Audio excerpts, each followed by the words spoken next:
there are a million things that could go wrong. Do it right or don't do it. Please don't tell me there's more drama. Figure it out. Okay, this is a disaster. I'm incoherent at this point. I may need a little assistance.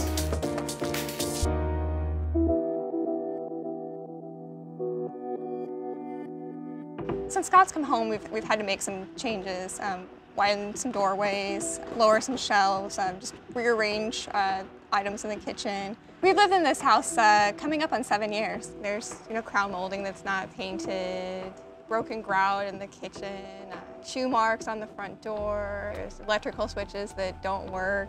Just all these little unfinished projects that they're always on the to-do list and don't ever seem to get done. Just want a real comfortable feeling when we come home. 2 years ago, I was diagnosed with cancer. I have a tumor in my spinal cord.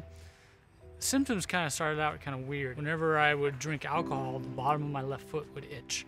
And I started having back pain right in the lower back and started seeing the doctor about all this. And they thought it was just sciatica. Started seeing a neurologist because pain was getting worse. Eventually, I was going to have these steroid injections to help reduce inflammation. But before they do that, they do an MRI just in case. And then tumor showed up actually in the spinal cord in the MRI.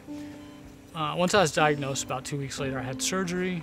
And I spent 2 weeks in an inpatient rehabilitation unit where they taught me how to walk again. I left the hospital walking with a walker, but over the course of the following year, I got back to being pretty close to normal. I was riding my bike. I wasn't running or jumping or anything, but I was able to do a lot of things I was able to do before. About a year and a couple months after that, tumor came back, pretty aggressive. So they offered me the option of having my spinal cord where the tumor exists completely removed, and that was the best chance for a cure. Not a guarantee. They said it could still come back or it could still spread or something. After thinking about it for a little bit, I decided to go ahead with it. Of course, removal of the spinal cord paralyzes you from that location downward.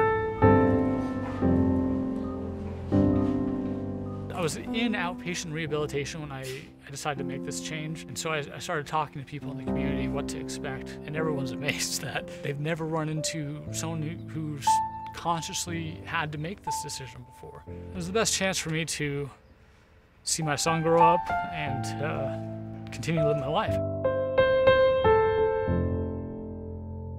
I was an avid bicycler prior to my surgery and all that. So I started doing a hand cycling group. They had it, I think it's every other Sunday in the fall. Being able to get back towards doing something like that with hand cycling is really great. It's been a big adjustment, but kept upbeat, and I've attacked it, and I've worked hard to overcome the challenges. Lots of stuff can happen to people throughout their life, and it's not the end of your life. It's just a change. You adapt and move on. Brought to you by P&G Future Friendly.